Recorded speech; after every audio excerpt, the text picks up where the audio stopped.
Hello, we are in A Course in Miracles, the CE edition, the purple book, and we'll go ahead and close our eyes and start with a prayer.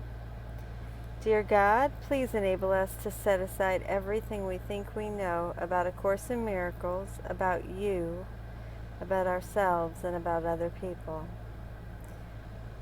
about the authors, about Jesus, about Helen and Bill, and Robert and Emily and everyone. Please help us, God, set aside everything that we think we know. Please enable us to have an open mind for a new experience. Thank you, God. Here we are in Cameo 6, letting Him take charge of the Minutiae.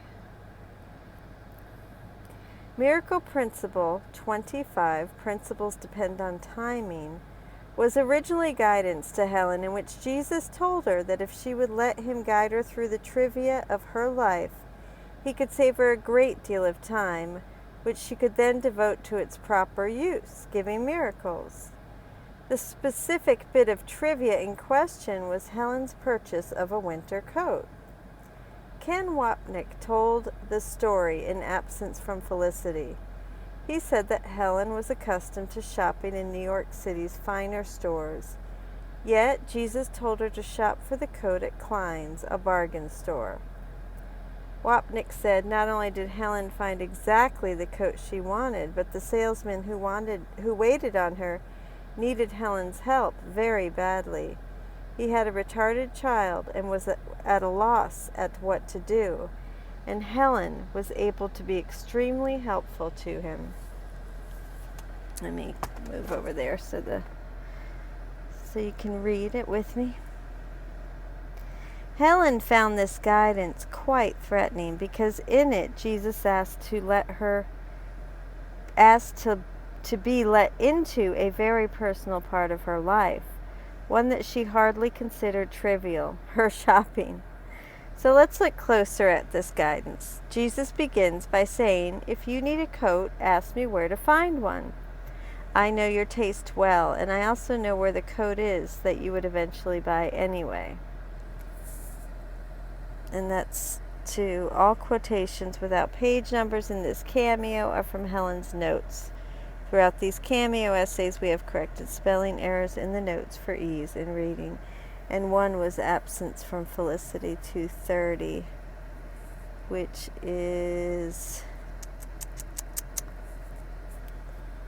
there it is. So he had a retarded child who was at a loss at what to do, and Helen was able to be extremely helpful to him. All right, so let's get back on track. Now I lost where I was. Okay. Then he explains what happened regarding the coat in a shopping process that he and Helen have clearly already gone through. If you do not like the coat afterwards, that is what would have happened anyway. I did not pick out the coat for you. You said you wanted something warm, inexpensive, and capable of taking rough wear. I told you you could get a Borgana, but I let you get a better one because the furrier needed you. Note, however, that it is better in terms of the criteria you established. I could do this because you saw the coat more in that way than in terms of a particular material. You thought of Klein's yourself a few days ago, and then you decided against it because Borgana is price fixed. Then you remembered a coat Grace once got there that was much cheaper and seemed pretty much the same, and asked yourself whether it was really right to be sold on a particular trade name through advertising. That opened your mind. Helen is obviously unhappy with the coat she got as a result of Jesus' guidance. But he explains that it was not only inexpensive, but better than the one he originally said she could get in terms of the criteria you established.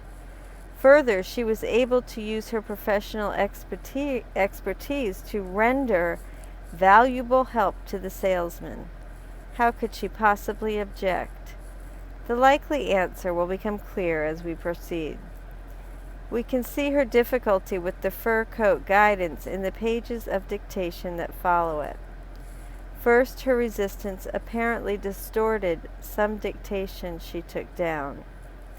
Jesus says the day after that distortion, "The first part of what you wrote last night is right. Check this now," corrected under advice. "The second part was put in by you because you didn't like the first. It was an attempt to reestablish your own control over time.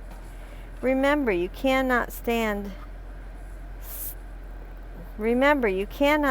not knowing what time it is. I am not intruding on your will, but I am trying to free it."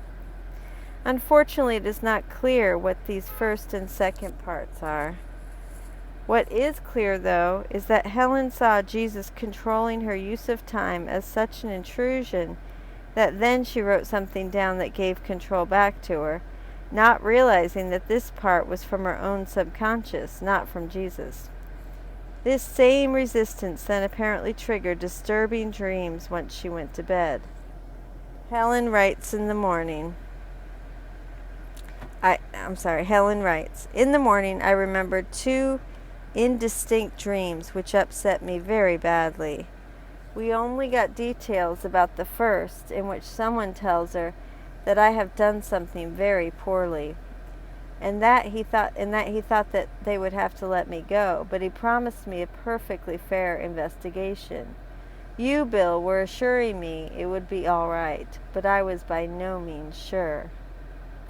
Jesus then comments, "Do not get bogged down in those dreams of last night. They are reflections of old learning patterns and arose because you did not like what I said about leaving Minutiae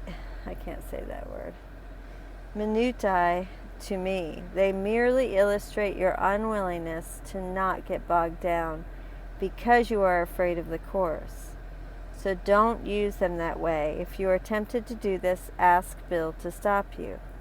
This course is about willingness, not unwillingness. Unwillingness has to be replaced by willingness, because willingness is part of readiness, without which learning cannot occur." Apparently, Helen was so resistant to the idea of leaving Minutiae to Jesus that this triggered upsetting dreams that night.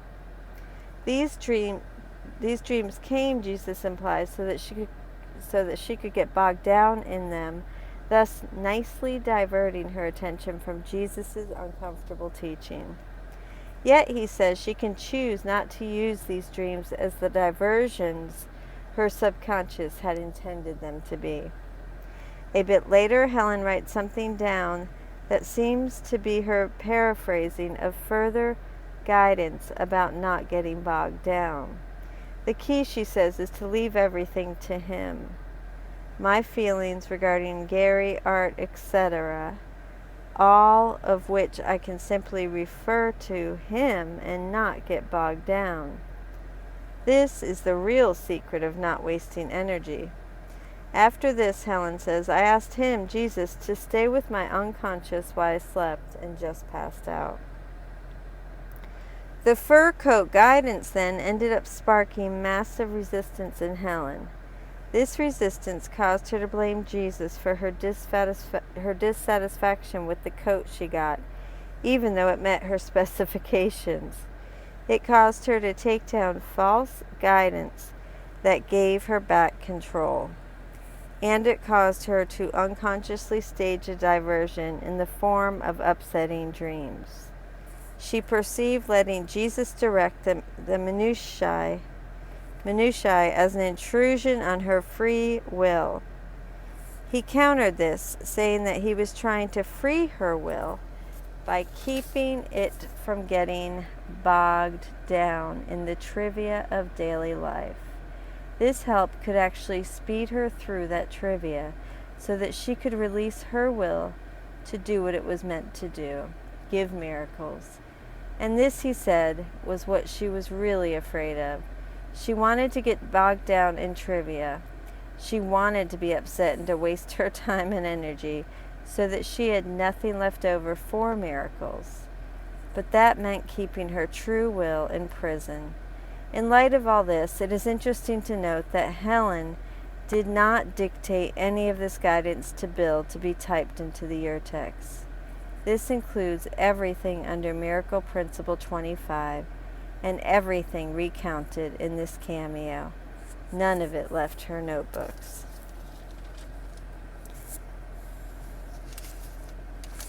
And so there it is, Cameo 6, letting him take charge of the minutiae.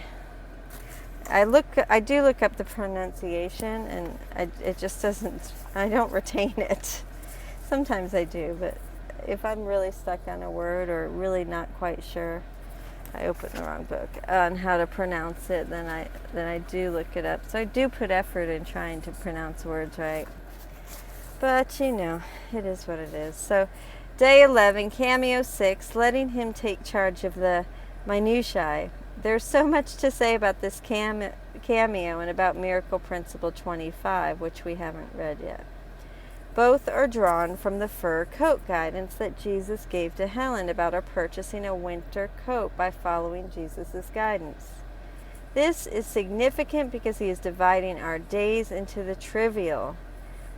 For example, buying a winter coat, and the important, for example, doing miracles, and he's asking us to do the same. So how do we deal with the minutiae? Again, by following guidance, not because the minutiae, this word, is so important in itself. This is why it's a read-along, so you pronounce it the way you want to. But because it's part of life and has to get done. Accordingly, we can do it our way and let it soak up all our time, or we can let his guidance speed us through it, so we have more time for what really matters, giving love to others. As we see here, though, this is where he has gone too far for Helen. She was struggling with performing the miracles he was asking her to do and not doing the ones he wasn't asking her to do. She was struggling with letting him be in charge of the important, and now she was supposed to let him take charge of the trivial too? Was there nothing that was hers alone? Couldn't she just enjoy her shopping for God's sake without Jesus intruding on that? This is why the whole discussion around will is fascinating, especially the distinction between free will and true will. Free will, for example, making our own decisions, is what we want to defend. But would we want to fight so hard if we knew we did it as an expense of our true will, for example, performing miracles? Exercise. How do you feel when faced with this way of navigating your days?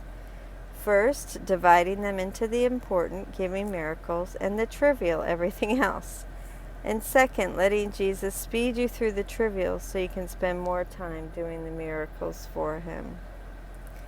Perhaps asking Jesus to be involved in the minutiae of life feels odd. Perhaps you just assume he has bigger things to handle than where you should be buying coats, for instance. And so you would never think to ask about something so insignificant. In addition, perhaps you find this idea somewhat threatening, despite Jesus' claim that I am not intruding on your will, but I am trying to free it. This is where our task of keeping our own conscience clean and not trying to decide for ourselves is what is trivial and what is important takes the pressure off. There is freedom in that. Again, we have to turn over our thoughts in order to receive it. Otherwise, we're the ones making the decisions, which is energy that could be much better spent on being miracle workers of the world. Amen. Thank you so much for joining with me on day 11, Cameo 6, letting him take charge of the minutiae. I know it can be pronounced two different ways, but anyway, thank you for putting up with my difficulty pronouncing words. I don't try to make this perfect, I just try to make it real, and That's all. I don't. Anyway, I love you. Have a beautiful day. Thank you.